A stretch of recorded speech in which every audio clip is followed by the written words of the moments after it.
जय हिंद दोस्तों, आप सभी का हमारे यूट्यूब चैनल पर स्वागत है। हम लोग जो यूपीएसआई के लिए समान हिंदी का प्रैक्टिस सेट फ्री चालू किए हैं, इसका आज हम लोग प्रैक्टिस इसमें लगाएंगे, ठीक है। और यार हिंदी के क्वेश्चन आप लोग से आसानी से होने लगे होंगे, क्योंकि देखो पीआईक्यू करने का यही मतलब है। पीआईक्यू के कई सारे क्वेश्चन इसमें हम लोग प्रैक्टिस सेट में देखेंगे, ठीक है। तो अगर जो आपने अभी तक पीआईक्यू नहीं किया है हिंदी का, तो जाके सारे पीआईक्यू की वीडियो हमने डाल दी है बना के, तो आप लोग देख लीजिएगा, ठीक है। और फिर उसके बाद आप प्रैक्टिस सेट लगाइए, आपके नंबर खुद ही ऑटोमेटिक बढ़ने लग जाएंगे, क्योंकि प्रैक्टिस सेट में पीआईक्यू के कई सारे क्वेश्चन डायरेक्ट इनडायरेक्ट पूछे जाते हैं, ठीक है। तो उस लिहाज से आप ज़रूर से ज़रूर, मेरा मानना है कि आप ज़रूर से ज़रूर पहले पीआईक्यू कंप्लीट कर लें एक बार, फिर आप प्रैक्टिस सेट लगाएं तो काफ़ी अच्छे नंबर आपके आएंगे। तो अगर जो आप लोग चैनल पे नए हैं यार, तो प्लीज़ चैनल को भी सब्सक्राइब कर लेना, वीडियो अच्छा लगे तो प्लीज़ वीडियो को भी लाइक कर देना। और आज हम लोग इसमें 40 क्वेश्चन हिंदी के कवर करेंगे। तो स्टार्ट करते हैं हम लोग। इसका पहला क्वेश्चन देखते हैं क्या दे रहा है हमारा। पहला क्वेश्चन दे रहा है, ओष्ठ दीर्घ स्वर का उदाहरण कौन सा है, हमें बताना है। तो ओष्ठ दीर्घ स्वर का जो उदाहरण है वह है आपका बड़ा ऊ, अर्थात ऑप्शन डी जो होगा इसका सही आंसर हो जाएगा आपका, ठीक है। अगला क्वेश्चन देखते हैं, भारत संज्ञा का कौन सा प्रकार है। तो भारत संज्ञा का जो प्रकार है वह आपका व्यक्तिवाचक प्रकार है, तो ऑप्शन बी जो होगा इसका सही आंसर हो जाएगा आपका, ठीक है। पुस्तक रखी है, वाक्य में वचन है, पुस्तक रखी है, तो इसका क्या हो जाएगा, एक वचन, बहुवचन, द्विवचन या त्रिवचन। तो इसका जो सही आंसर हो जाएगा पुस्तक रखी है, तो पुस्तक क्या है, एक वचन हो जाएगी। ऑप्शन ए जो होगा इसका सही आंसर हो जाएगा। चलिए आगे बढ़ते हैं। अगला क्वेश्चन हमारा क्या दे रहा है, हिंदी में कुल कितने सर्वनाम है, हमें बताना है। हिंदी में टोटल कितने सर्वनाम है। तो हिंदी में 11 सर्वनाम होते हैं, तो ऑप्शन सी जो होगा इसका सही आंसर हो जाएगा, ठीक है। चलिए अगला क्वेश्चन देखते हैं हमारा क्या दे रहा है, मोहन बाजार पहुंच गया, इस वाक्य में क्रिया का कौन सा प्रकार है, हमें बताना है। पहुंच गया है ना, तो इसका सही आंसर जो हो जाएगा सकर्मक क्रिया का इसमें प्रयोग है, ऑप्शन डी जो होगा इसका सही आंसर हो जाएगा आपका। चलिए आगे बढ़ते हैं। अगला क्वेश्चन हमारा क्या दे रहा है, अतियुक्त शब्द में कौन सा उपसर्ग है। तो इसमें अति जो है वह उपसर्ग लगा हुआ है, तो इसका जो सही आंसर हो जाएगा ऑप्शन बी हो जाएगा इसका राइट आंसर, ठीक है। चलिए आगे बढ़ते हैं। अगला क्वेश्चन हमारा क्या दे रहा है, तिरंगा शब्द में कौन सा समास है पूछ रहा है। तो तिरंगा में कौन सा समास है हमें बताना है। तो तिरंगा में देखो द्विग समास हो जाएगा, ऑप्शन ए जो होगा इसका सही आंसर हो जाएगा आपका, ठीक है। चलिए आगे बढ़ते हैं। अगला क्वेश्चन देखते हैं, इनमें से कौन सा शब्द आचरण शब्द का सही अर्थ नहीं है, हमें बताना है। तो आचरण का इसमें कौन सा सही शब्द नहीं है, तो व्यवहार हो जाएगा इसका, आकांक्षा नहीं होगा, ठीक है। ऑप्शन डी जो होगा इसका सही आंसर हो जाएगा। आदत भी इसका समानार्थी हो जाएगा, चाल चलन भी इसका हो जाएगा और व्यवहार भी हो जाएगा। जो क्वेश्चन के हिसाब से सही आंसर होगा ऑप्शन बी हो जाएगा आपका, ठीक है। चलिए दिए के विकल्पों में से शुद्ध वाक्य का हमें पहचान करना है इसमें से। तो देखो मोर के पंख सुंदर होते हैं, यही इसका सही हो जाएगा, ऑप्शन ए जो होगा इसका राइट आंसर हो जाएगा, सुंदर होते हैं। दूसरे में क्या दे रहा है, मोरों के पंख सुंदर होते हैं, तो मोरों यहाँ पे नहीं, गलत है, ठीक है। मोर का पंख, यहाँ पे का जो दिया है ये भी आपका गलत दे दिया है, अर्थात मोरों, फिर यहाँ पे मोरों के पंख सुंदर होते हैं, ये भी आपका अशुद्ध हो जाएगा। तो इसका जो सही आंसर ऑप्शन ए ही हो जाएगा, ठीक है। अब आगे हम लोग इसमें पढ़ते हैं। अब ये हमारा पैराग्राफ दिया है, तो पैराग्राफ देखो सॉल्व करने का मेरे हिसाब से जो हम टेक्निक अपनाते हैं, इसके पहले क्वेश्चन देख लेते हैं हम लोग। क्वेश्चन के बाद पैराग्राफ पढ़ो ना, तो समझ में आता है कि क्या पूछ रहा है। तो इसमें 2 बार 3 बार पढ़ना नहीं पड़ता है।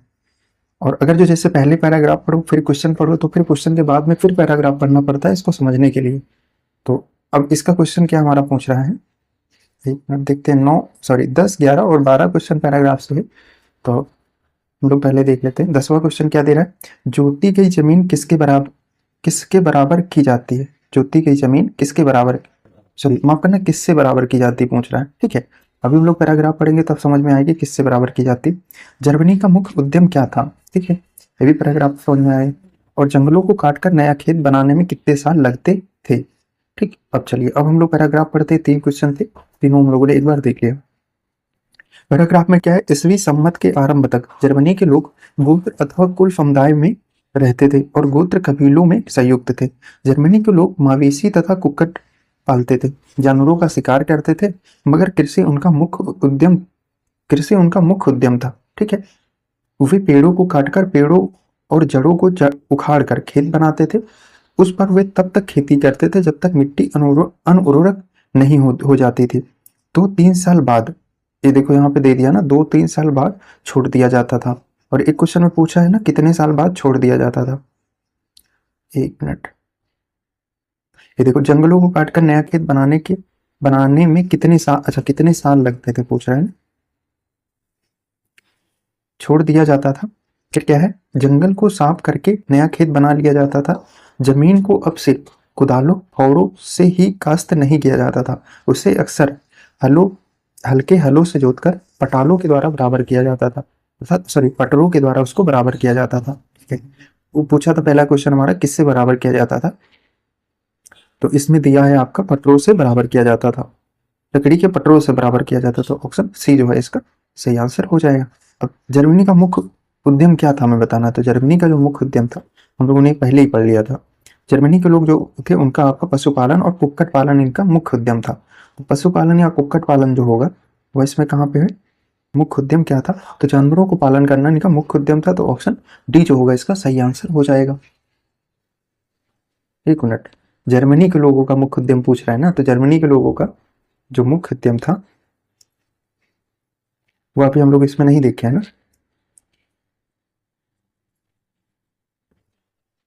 अब आगे हमारा क्या दिया, पटरों से बराबर किया जाता था, हलों को बैल खींचते थे। जर्मनों ने रोमनों को दो खेत आवर्तन पद्धति से खेती करते, अर्थात जर्मन लोग जो थे वो क्या करते थे, आवर्तन पद्धति से खेती करते थे। ठीक है, अब वो हमारा क्वेश्चन में क्या पूछ रहा है, जर्मन लोग क्या करते थे, जर्मन का मुख्य व्यवसाय क्या था, तो उनका मुख्य व्यवसाय जो था वह कृषि था। ऑप्शन बी जो होगा इसका सही आंसर हो जाएगा।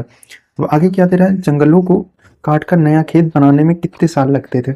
तो नया साल बना मतलब जंगलों को काटकर जो नया खेत बनता था उसमें कितने साल लग जाते थे।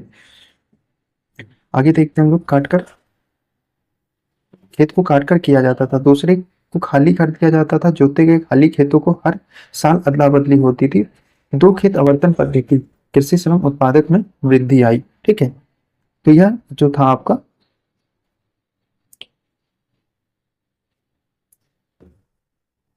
यह 2 साल के आसपास होता था। तो इसमें तीसरे में क्या दिया है हमारा, नया खेत बनाने में कितने साल लगते थे, तो 1 से 2 साल लगते थे। ऑप्शन ए जो होगा इसका सही आंसर हो जाएगा। पीपर पात सरस मंडोला, इस पंक्ति में मन का क्या अर्थ है हमें बताना है, तो क्या है।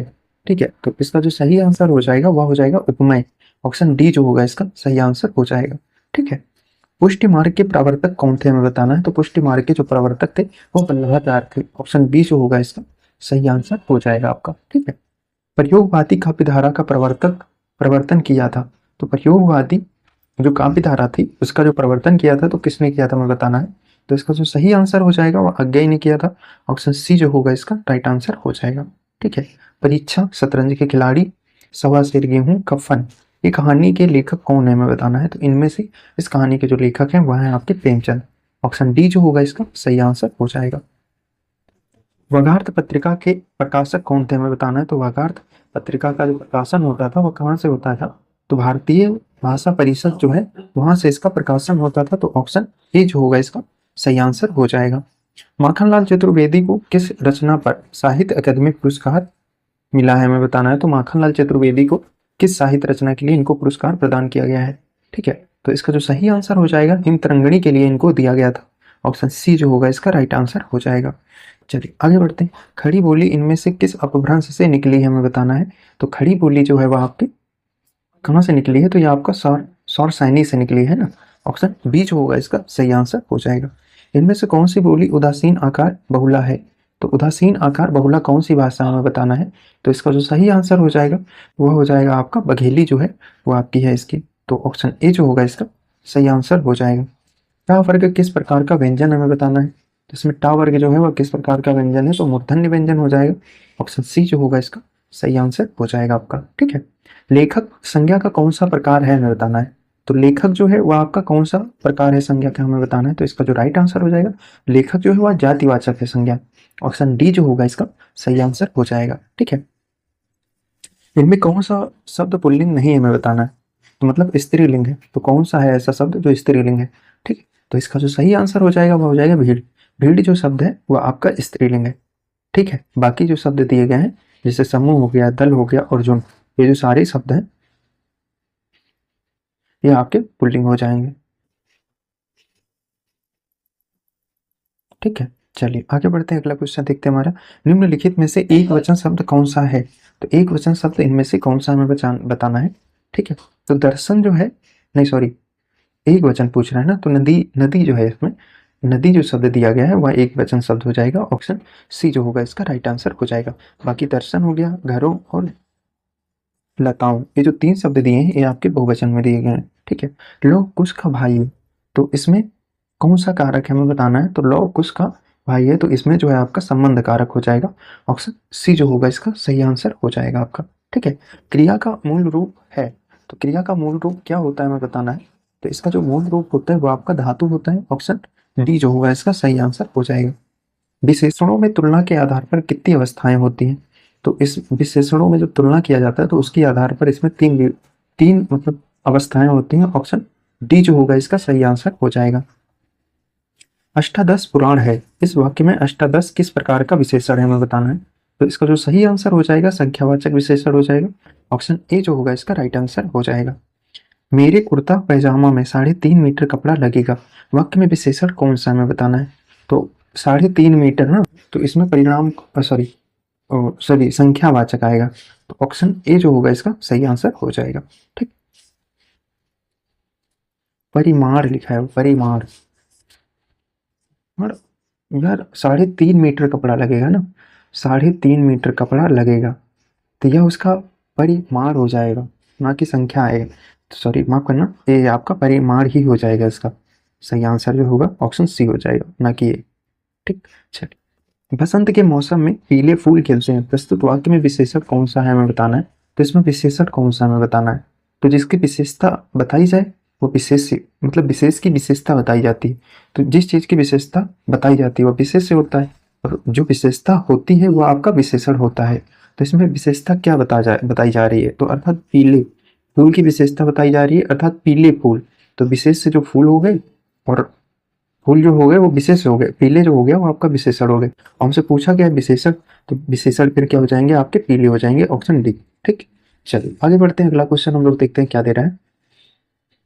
यथासंभव दूसरों की मदद करो, इस वाक्य में किस प्रकार का क्रिया विशेषण का प्रयोग किया गया है हमें बताना है। तो यथासंभव, यथासंभव जो हो सकता है रीतिवाचक प्रयोग में, रीतिवाचक संज्ञा में इसका प्रयोग किया जाता है, क्रिया में प्रयोग किया जाता है। तो ऑप्शन ए जो होगा इसका सही आंसर हो जाएगा। ठीक है, चलिए आगे बढ़ते हैं। अगला क्वेश्चन हमारा क्या दे रहा है, इनमें से तत्सम शब्द का चयन करना है हमें।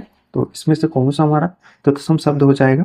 तो जो मुख है वह आपका तत्सम शब्द दिया गया है। ऑप्शन बी जो होगा इसका सही आंसर हो जाएगा। निम्न में कौन सा शब्द तद्भव नहीं है हमें बताना है। तो इनमें से कौन सा शब्द जो है तद्भव नहीं है। एकादश जो दिया गया है वह आपका तत्सम हो जाएगा। तो ऑप्शन डी जो होगा इसका सही आंसर हो जाएगा। बाकी जैसे गेंद, गेहूं और ये क्या लिखा है, गंगा, गंग, गंग लिखा है ना, गंग। तो ये आपके सारे जो शब्द हैं ये आपके तद्भव हो जाएंगे। ठीक है, आगे अगला क्वेश्चन हमारा क्या दे रहा है, रिक्त स्थानों की पूर्ति के लिए दिए गए विकल्पों में से सही विकल्प का चयन करें। डॉट डॉट और डॉट डॉट दोनों शब्दांश हैं जिन्हें मूल शब्दों से जोड़कर नए शब्द का निर्माण किया जाता है। तो जैसे उपसर्ग और प्रत्यय जो हैं आपके, उपसर्ग और प्रत्यय इनको जोड़कर नए शब्दों का निर्माण किया जा सकता है। तो ऑप्शन सी जो होगा इसका सही आंसर हो जाएगा। इनमें से कनिष्ठ शब्द में कौन सा प्रत्यय प्रयुक्त हुआ है हमें बताना है। ठीक, तो इसका जो सही आंसर हो जाएगा कनिष्ठ अर्थात इष्ट। ऑप्शन सी जो होगा इसका सही आंसर हो जाएगा आपका। ठीक, चलिए वधु उत्सव का संधि विच्छेद हमें करना है इसमें। तो वधु उत्सव का जो होगा संधि विच्छेद क्या होगा, तो वधु प्लस उत्सव। ऑप्शन सी जो होगा इसका सही आंसर हो जाएगा। ठीक, जगन्नाथ, जगन्नाथ शब्द में कौन सा संधि है हमें बताना है। तो जगन्नाथ शब्द में वो आपका व्यंजन संधि दिया गया है। तो ऑप्शन सी जो होगा इसका सही आंसर हो जाएगा। इनमें से कौन सा शब्द सांप का पर्यायवाची है हमें बताना है। तो देखो अहि होता है आपका, अभोग भी होता है, तो दोनों हो गए, तो हमें लग रहा है कोणार्क भी हो जाएगा इसका। तो इसका जो सही आंसर हो जाएगा ऑप्शन डी हो जाएगा, अर्थात उपयुक्त सभी जो दिए गए हैं वो आपके सांप के पर्यायवाची हो जाएंगे। इनमें कौन सा शब्द कनक शब्द का अर्थ नहीं है हमें बताना है। कनक जो होता है, कनक जो होता है वह आपका खजूर भी होता है, सोना भी होता है और धतूरा भी होता है, लेकिन कनक जो है वह आपका छल नहीं होता है। तो ऑप्शन ए जो होगा इसका सही आंसर हो जाएगा। विवेक और फ्रुति लगभग एक ही उम्र के हैं, तो इनको क्या कहा जाएगा? तो इनको जो होगा आपका समवयस्क कहा जाएगा। तो ऑप्शन सी जो होगा इसका सही आंसर हो जाएगा। ठीक है, और यह सीरीज हम लोग यहीं पर समाप्त करते हैं। जल्दी मिलेंगे नेक्स्ट वीडियो में, तब तक के लिए जय हिंद।